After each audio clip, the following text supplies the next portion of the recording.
When shall we three meet again? In thunder, lightning, or in rain? When the hurly-burly's done. When the battle's lost and won. That will be ere the set of sun. Where the place? Upon the heath. There to meet with Macbeth. Fair is foul. And foul is fair. Cover through the fog and filthy air. Doubtful it stood, as two spent swimmers that do cling together and choke their art. The rebellious MacDonald with multiplying villainies of nature comes armed from Cawdor, but all's too weak. For brave Macbeth, well he deserves that name, disdaining fortune with his brandished steel, which smoked with bloody execution like valor's minion, carved out his passage till he faced MacDonald, and he unseamed him from the nave to the chops, and fixed his head upon his battlements. No more that Thane of Cawdor shall deceive King Duncan. Go pronounce his present death, and with his former title, greet Macbeth. Where hast thou been, sister? Killing swine. Sister, where thou? Tailor's wife had chestnuts in her lap, and munched and munched and munched. Give me, quoth I, a right thee which, the rough-fed ruddian cries. Her husband's to Aleppo gone, master of the tiger, and in a sieve I'll feather sail. And like a rat without a tail, I'll do, and I'll do. I'll give thee a wind. Art kind. And I another. I myself have all the other. Look what I have. Show me. Here I have that sailor's thumb, racked as homeward he did come. A drum! A drum! Macbeth doth come. The weird sisters hand in hand, posters of the sea and land, thus do go about. Thrice thine, Is thrice to mine. And thrice again, to make up 9. Peace! The charm's wound up. Fair is foul. And foul is fair. Macbeth and Banquo, his fellow warrior and friend, strangely find themselves transported to the heath. So foul and fair a day I have not seen. How far is it to forest? What are these? So withered and so wild in their attire that look not like the inhabitants of the earth, and yet are on it. Live you? Or are you aught that man may question? Speak if you can. What are you? All hail Macbeth, hail to thee, Thane of Gloms. All hail Macbeth. Hail to thee, Thane of Cawdor. All hail Macbeth, that shalt be king hereafter. Good sir, why do you start and seem to fear things that do sound so fair? In the name of truth, are ye fantastical, or that indeed which outwardly ye show? My noble partner you greet with present grace, and great prediction that he seems rapt withal. To me you speak not.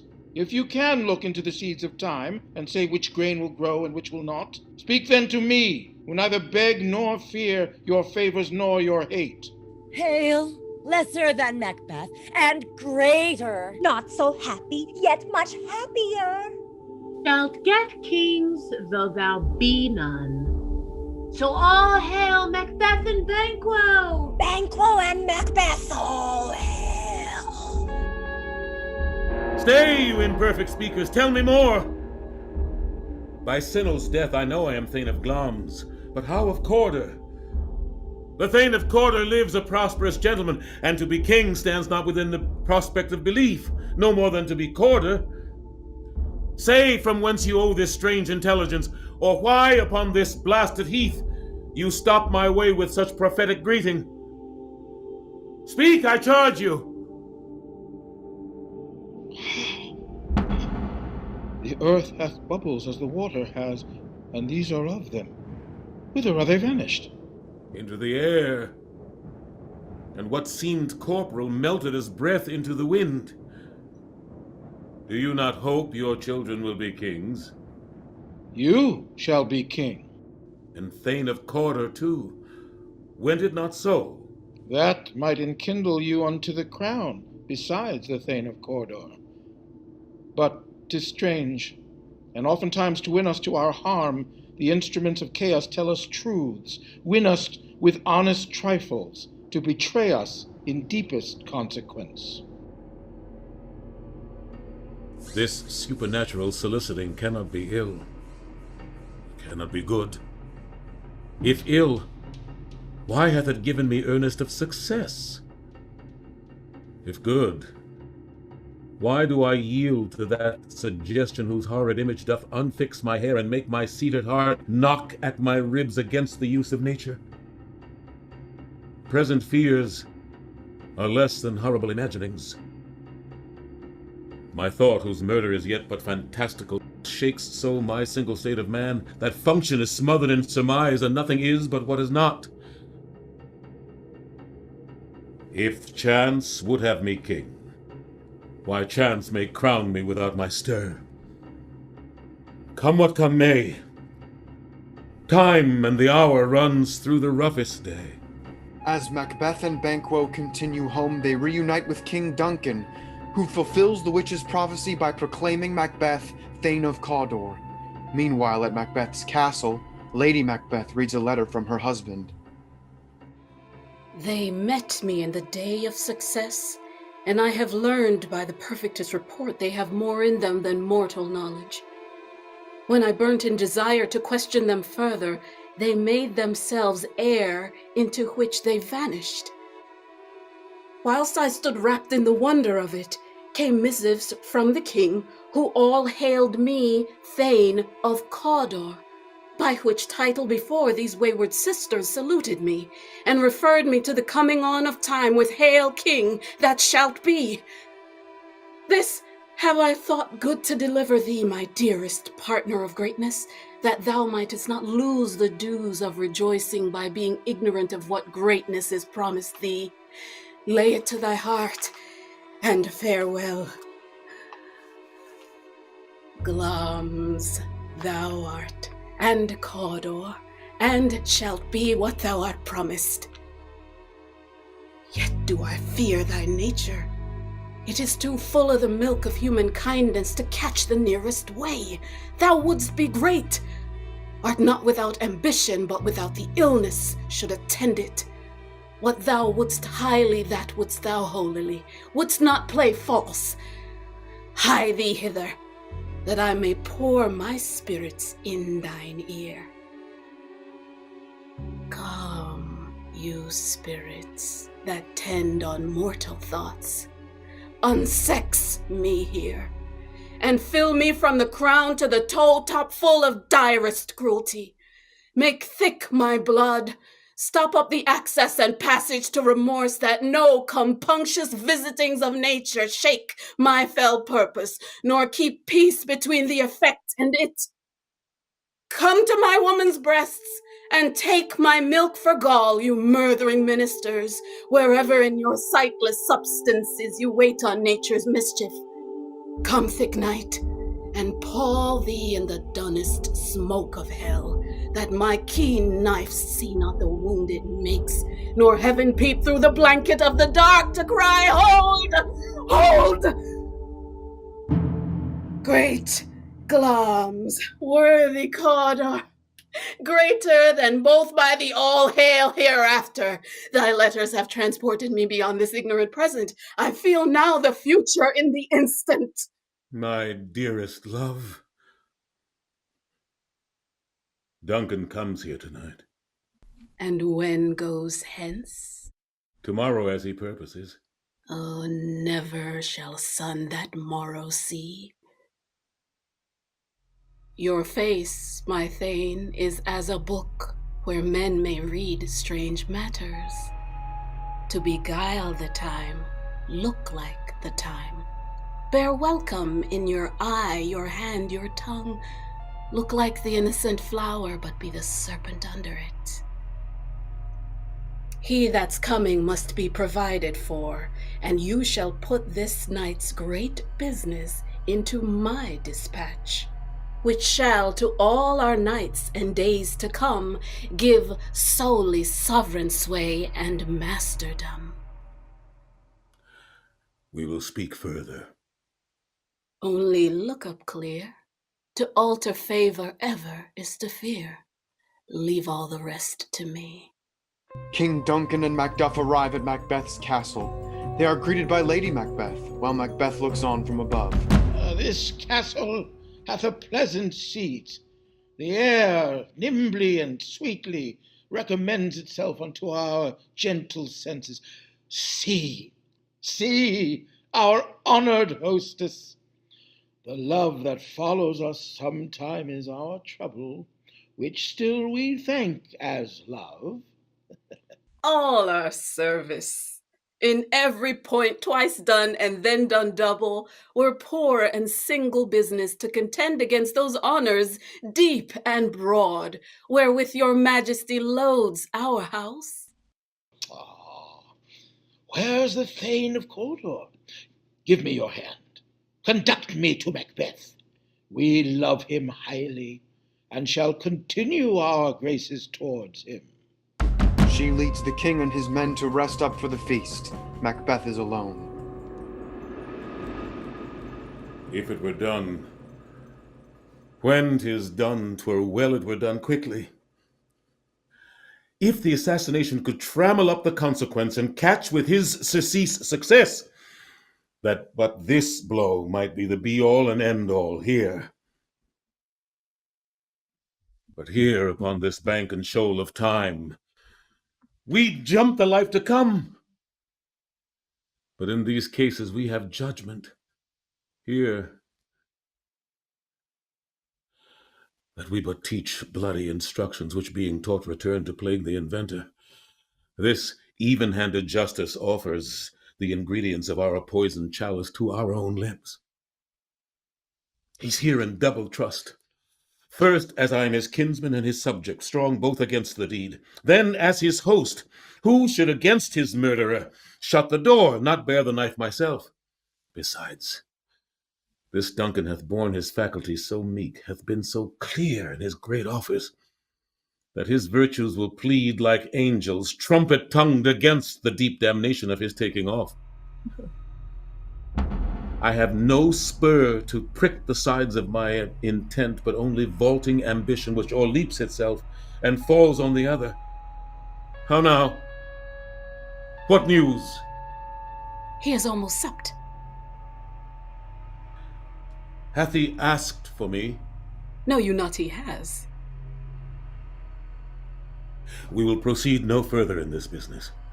He hath honored me of late, and I have brought golden opinions from all sorts of people, which will be worn now in their newest gloss, not cast aside so soon. Was the hope drunk wherein you dressed yourself? Hath it slept since? And wakes it now to look so green and pale at what it did so freely? From this time such I account thy love. Art thou afeard to be the same in thine own act and valor as thou art in desire? Wouldst thou have which thou esteem'st the ornament of life, and live a coward in thine own esteem, letting I dare not wait upon I would? I prithee peace. I dare do all that may become a man. Who dares do more is none. What beast was then that made you break this enterprise to me? When you durst do it, then you were a man. And to be more than what you were, you would be so much more the man. Nor time nor place did then adhere, and yet you would make both. They have made themselves, and that their fitness now does unmake you. I have given suck, and know how tender 'tis to love the babe that milks me.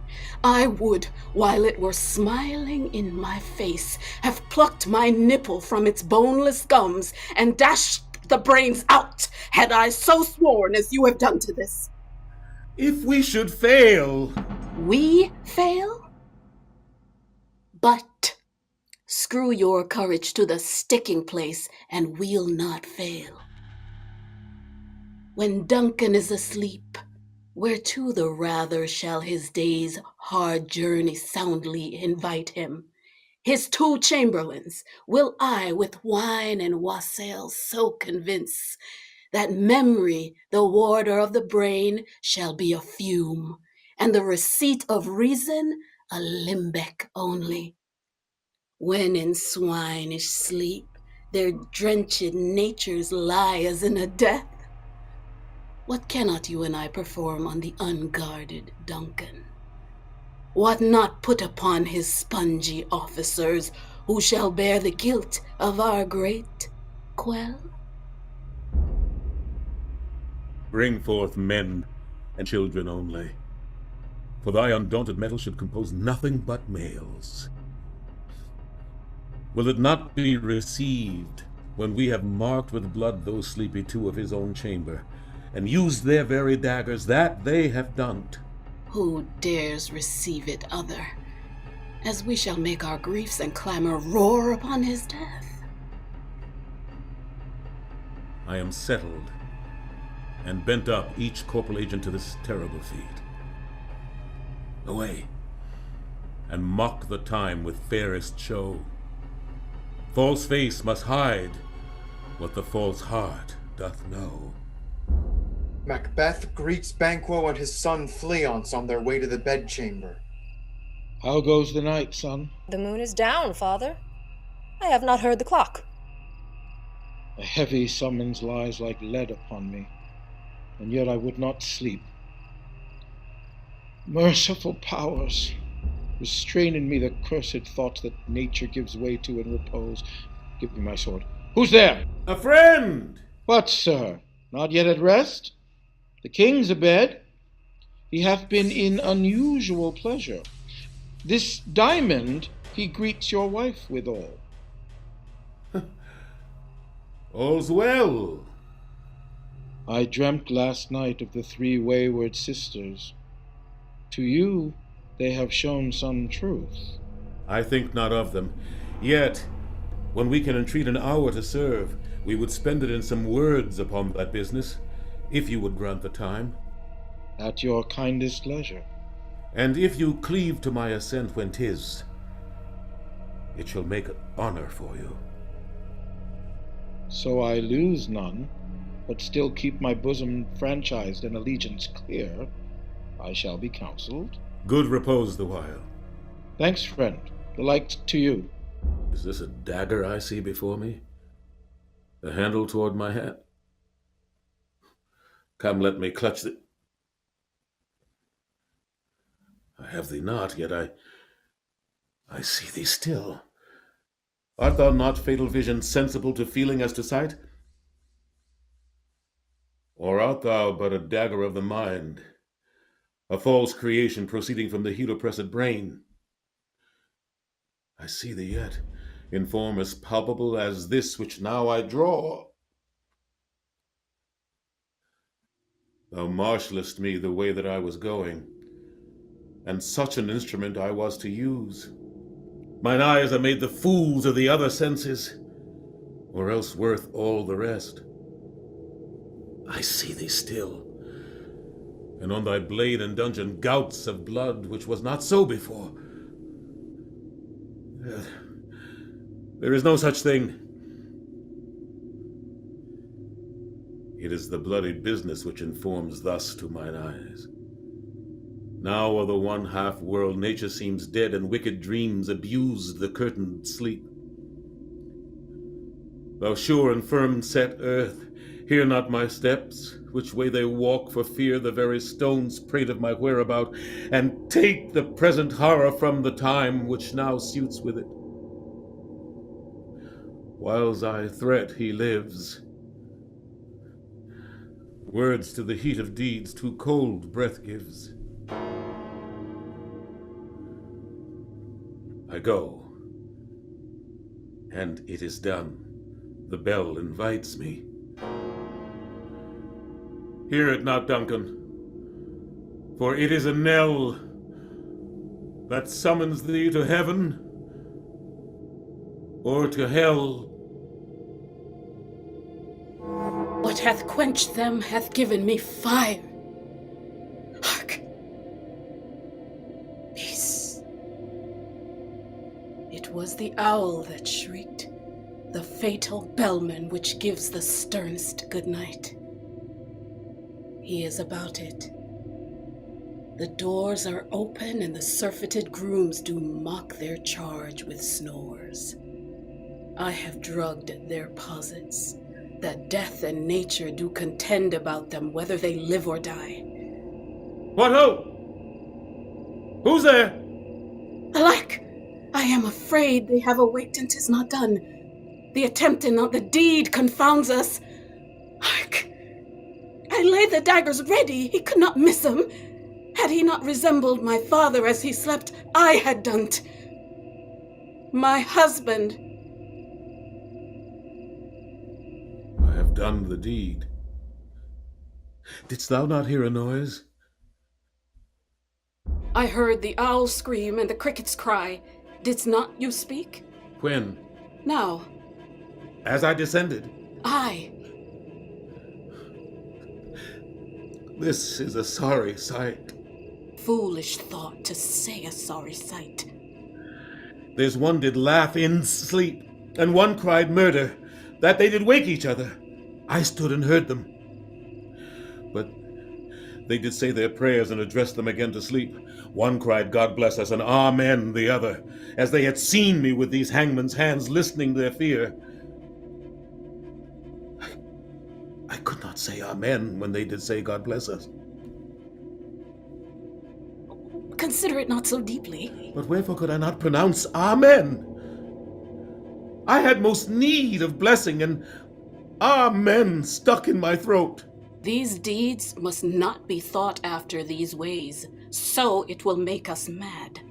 Methought I heard a voice cry, sleep no more. Macbeth does murder sleep, the innocent sleep, sleep that knits up the raveled sleeve of care, the death of each day's life, sore labor's bath, balm of hurt minds, great nature's second course, chief nourisher of life's feast. What do you mean? Still it cried, sleep no more, to all the house. Glums hath murdered sleep, and therefore Corder shall sleep no more. Macbeth shall sleep no more. Why, worthy Thane, you do unbend your noble strength to think so brain-sickly of things. Go, get some water and wash this filthy witness from your hand. Why did you bring these daggers from the place? They must lie there. Go carry them and smear the sleepy grooms with blood. I'll go no more. I am afraid to think what I have done. Look on't again I dare not. Infirm of purpose! Give me the daggers! The sleeping and the dead are but pictures. 'Tis the eye of childhood that fears a painted devil. If he do bleed, I'll gild the faces of the grooms withal, for it must seem their guilt. Whence is that knocking? Oh, how is't with me when every noise appalls me? What hands are these? They pluck out mine eyes. Will all great Neptune's ocean wash this blood clean from my hand? No. This, my hand, will rather the multitudinous seas incarnadine, making the green one red. My hands are of your color, but I shame to wear a heart so white. I hear a knocking at the south entry. Retire we to our chamber. A little water clears us of this deed. How easy it is then. Your constancy hath left you unattended. Hark! More knocking. Get on your nightgown, lest occasion call us and show us to be watchers. Be not lost so poorly in your thoughts.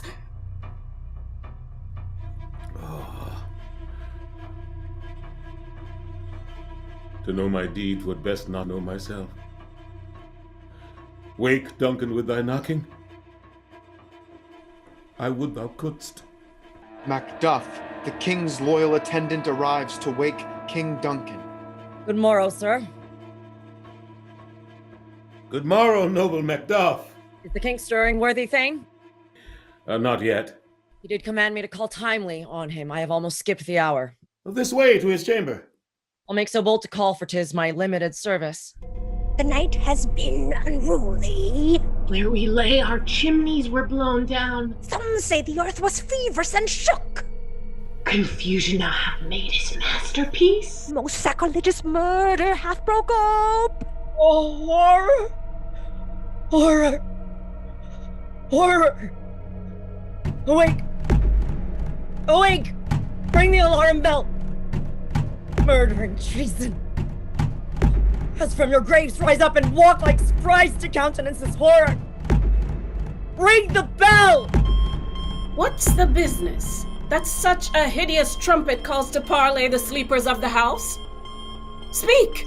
Oh, gentle lady, 'tis not for you to hear what I can speak. Oh, Banquo! Banquo! Our royal master's murdered! By whom? Those of his chamber, as it seemed, had done't. Their hands and faces were all badged with blood. So were their daggers, which, unwiped, we found upon their pillows. They stared and were distracted. No man's life was to be trusted with them. Oh, yet I do repent me of my fury, that I did kill them. Wherefore did you so? Who can be wise, amazed, temperate, and furious, loyal and neutral in a moment? No man. Here lay Duncan. There the murderers steeped in the colors of their trade, their daggers unmannerly breached with gore.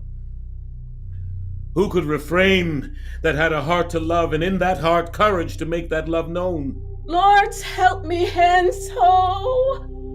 Look to the lady, and then let us meet and question this most bloody piece of work to know it further. Banquo reflects on Macbeth's quick ascension to the throne. Thou hast it now. King, Cawdor, Glamis, all as the weird women promised. And I fear thou playedst most foully for it.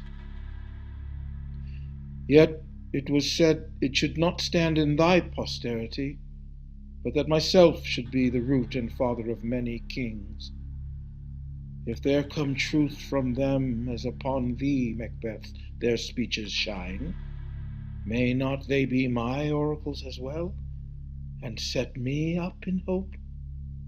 But hush, no more. Here's our chief guest. Tonight we hold a supper, and I'll request your presence. That your highness command upon me, to the which my duties are with a most indissoluble tie forever knit.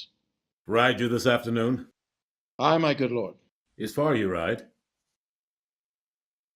As far, my lord, as will fill up the time twixt this and supper. Goes Fleance with you? Aye, my lord. Our time does call upon us. Fail not our feast. My lord, I will not. I wish your horses swift and sure of foot, and so do I commend you to their backs. Farewell. To be thus is nothing, but to be safely thus. My fears in Banquo stick deep, and in his royalty of nature reigns that which will be feared. The temper of his mind hath a wisdom that doth guide his valor to act in safety. There's none but he whose being I do fear, and under him my genius is rebuked. He chid the sisters when first they did put the name of king upon me, and bade them speak to him. Then, prophet-like, they hailed him father to a line of kings. Upon my head they placed a fruitless crown, no son of mine succeeding. If to be so, for Banquo's children have I filed my mind. For them the gracious Duncan have I murdered, to make them king, the seed of Banquo kings. Who's there? Was it not last week we spoke together? It was, so please your highness. Now you have considered my speeches, know you that it was Banquo in times past which held you so under fortune? You made it known to me. I did so. Do you find your patience so predominant in nature that you can let this go?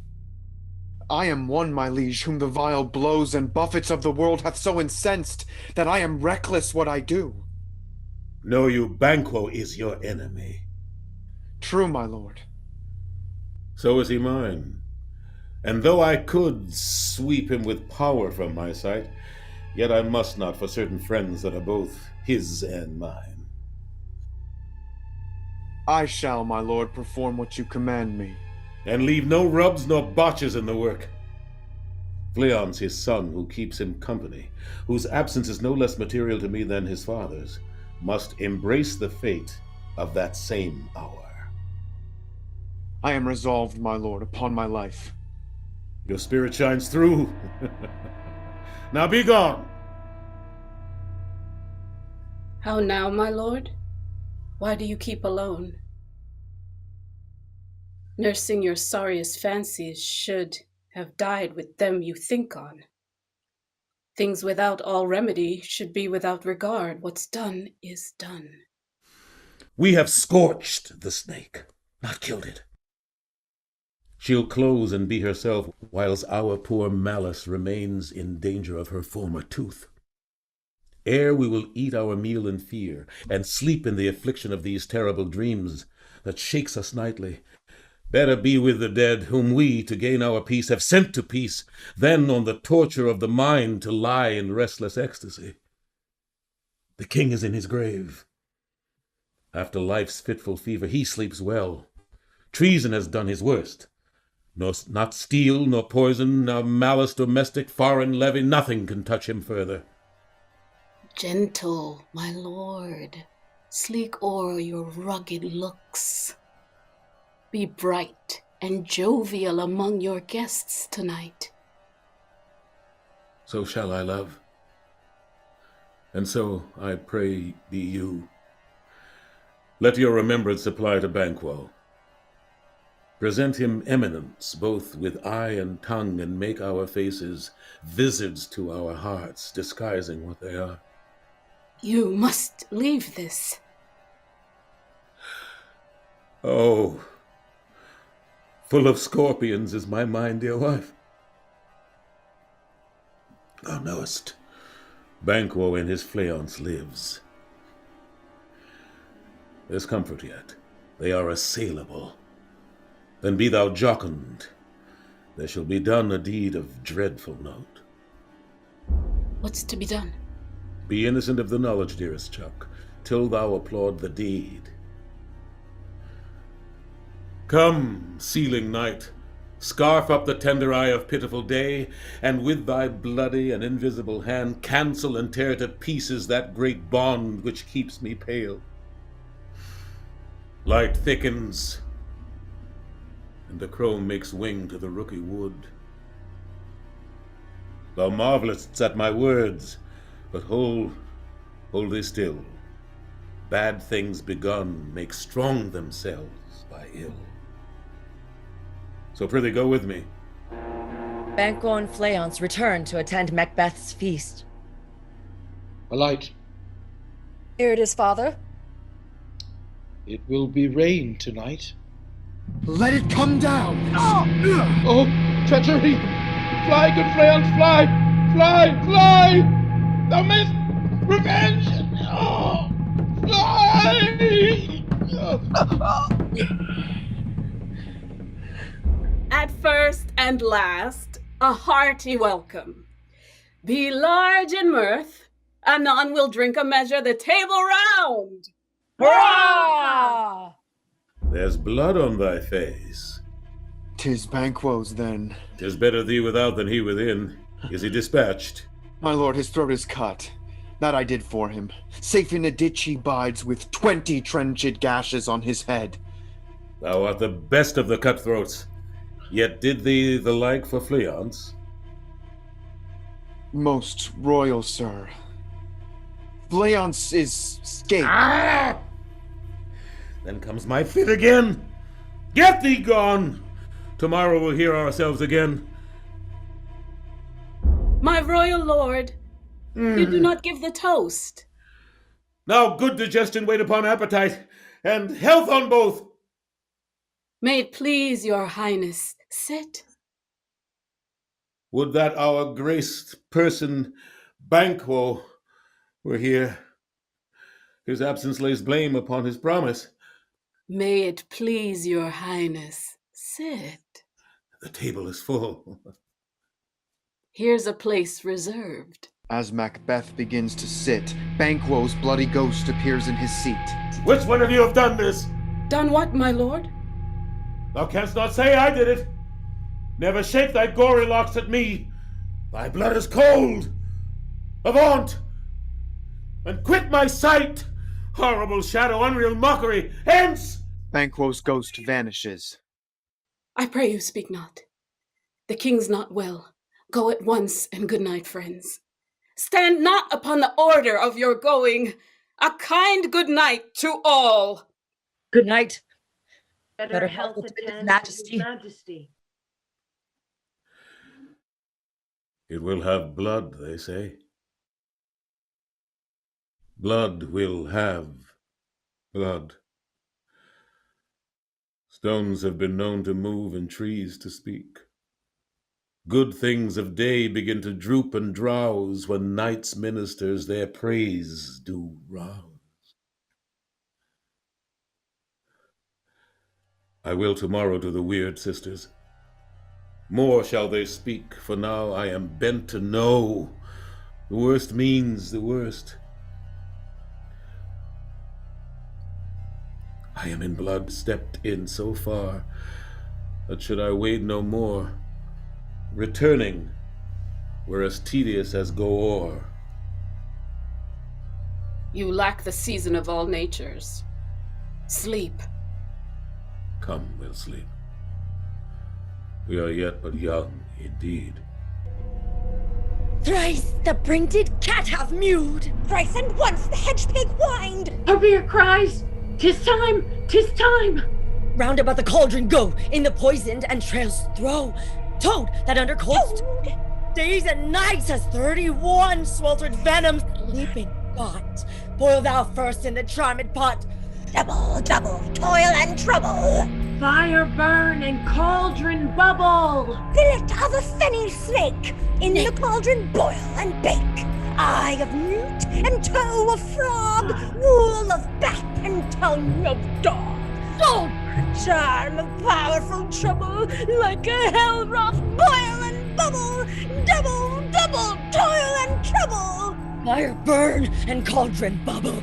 Scale of dragon, tooth of wolf, witch's mummy, maw and gulf of the ravened salt sea shark, root of hemlock digged in the dark, finger of birth strangled babe, ditch delivered by a drab, make the gruel thick and slab, add thereto a tiger's chaldron for the ingredients of our cauldron. Double, double, toil and trouble, fire burn and cauldron bubble. On the pricking of my thumbs, something wicked this way comes.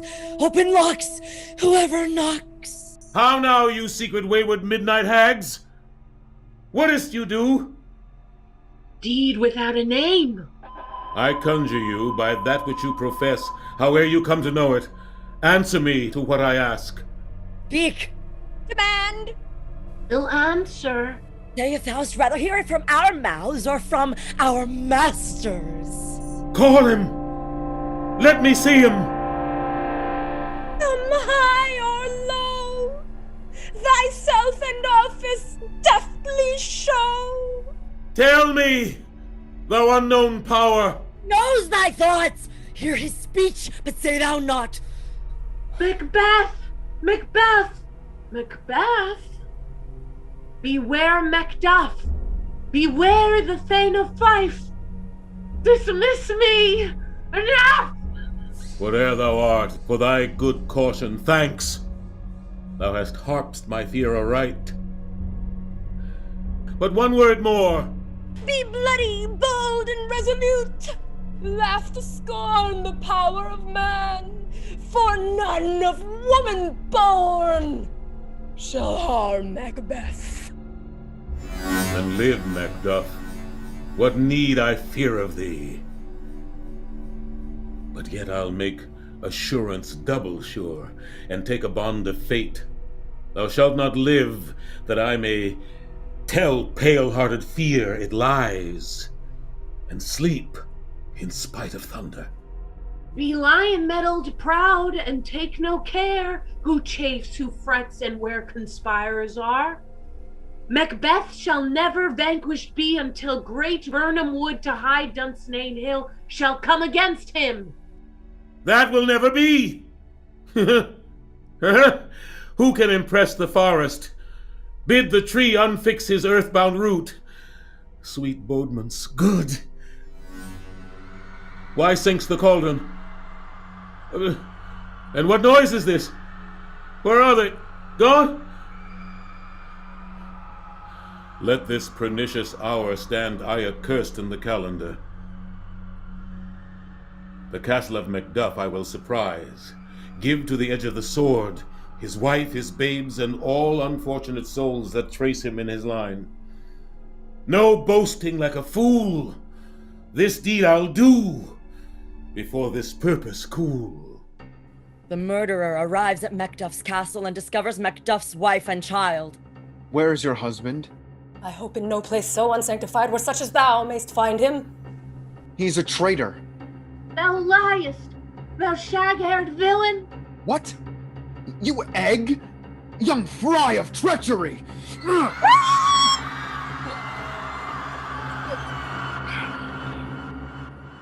Macduff returns too late. Pretty ones? Oh, my pretty ones? Oh, hell kites. I cannot but remember such things that were most precious to me. Did heaven look on and would not take their part? Sinful Macduff, they were all struck for thee. Not that I am, not for their own demerits, but for mine, fell slaughter on their souls. Heaven rest them now. Be this the whetstone of my sword. Let grief convert to anger. Blunt not the heart, enrage it. Bring thou this fiend of Scotland and myself within my sword's length and heaven's way. The night is long that never finds the day. Lady Macbeth sleepwalks, observed by her doctor and nurse. It is an accustomed action with her to seem thus washing her hands. Yet here's a spot. Hark! She speaks. Out! Damn spot! Out, I say! 1, 2. Why then 'tis time to do it. Hell is murky. Fie, my lord, fie, a soldier and a feared. What need we fear who knows it when none can call our power to account? But who would have thought the old man to have had so much blood in him? Do you mark that? Macduff had a wife. Where is she now? What, will these hands ne'er become clean? No more of that, my lord, no more of that. You mar all with the starting. Go to. Go to. You have known what you should not. She has spoke what she should not. There's the smell of the blood still. Will all the perfumes of Arabia not sweeten this little hand? Oh,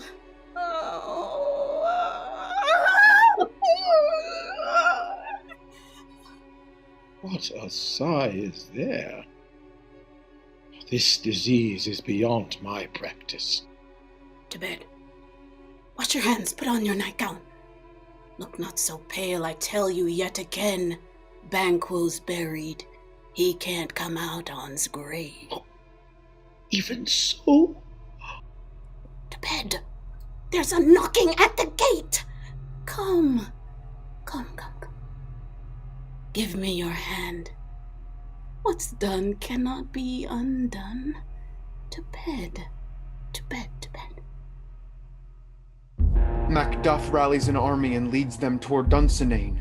Passing through the forest of Birnam Woods, he instructs his soldiers to cut branches from the trees for camouflage. Macbeth prepares to defend his throne. There are 10,000 soldiers, my lord. The English join forces with Macduff. Hang out our banners on the outward walls. The cry is still, they come. Our castle's strength will laugh a siege to scorn. Here let them lie till famine and the ague eat them up. Were they not forced with these that should be ours, we might have met them dareful, beard to beard, and beat them backward home. I have almost forgot the taste of fears. The time has been my senses would have cooled to hear a night shriek, and my fell of hair would at a dismal treatise rouse and stir as if life were in't. I have supped full with horrors. Direness, familiar to my slanderous thoughts, cannot once start me. Wherefore was that cry? The queen, my lord, is dead.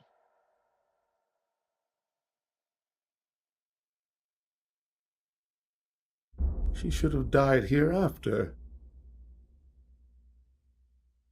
There would have been time for such a word.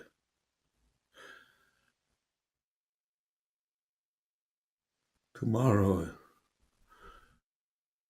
and tomorrow, and tomorrow creeps in this petty pace from day to day to the last syllable of recorded time.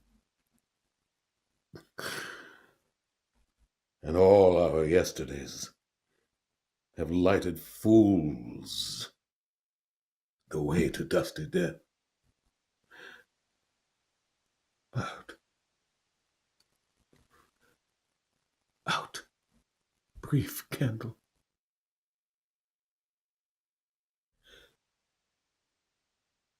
Life's but a walking shadow. A poor player that struts and frets his hour upon the stage and then is heard no more. It is a tale told by an idiot, full of sound and fury signifying nothing.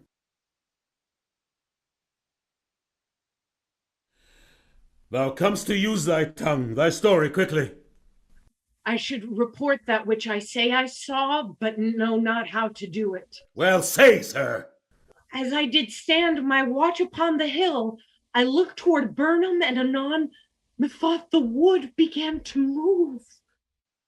If thou speak'st false, upon the next tree shalt thou hang alive, till famine cling thee.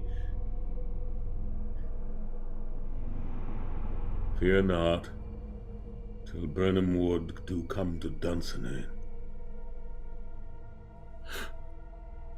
And now a wood comes toward Dunsinane. Arm! Arm and out! If this which he avouses does appear, there is no flying hence, nor tarrying here. I begin to be a-weary of the sun, and wish the estate of the world were now undone. Ring the alarum bell. Blow, wind. Come, rack. At least we'll die with harness on our back. Thy writ, show thy face! If thou beest slain, and with no stroke of mine, my wife and children's ghosts will haunt me still. Let me find him fortune, and more I beg not. They have tied me to a stake. I cannot fly, but bear-like I must fight the course. What's he that was not born of woman? Such a one am I to fear, or none. Turn, hellhound, turn! Of all men else, I have avoided thee. But get thee back.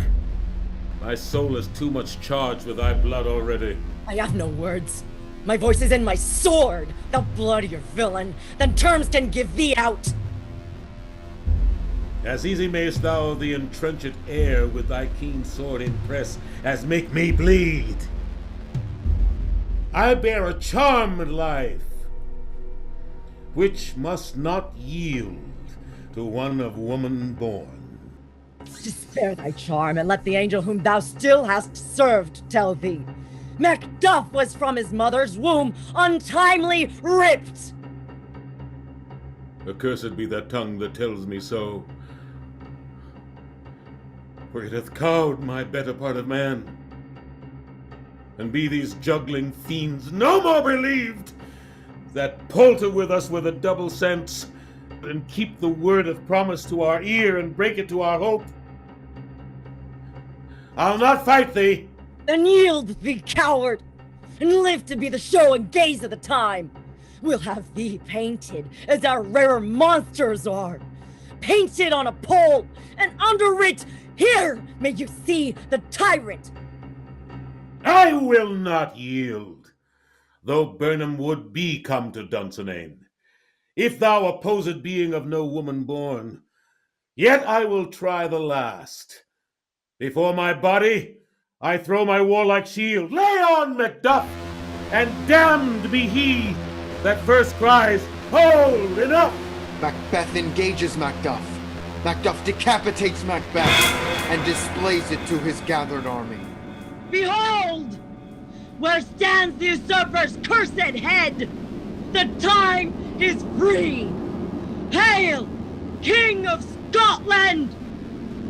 Hail, King of Scotland!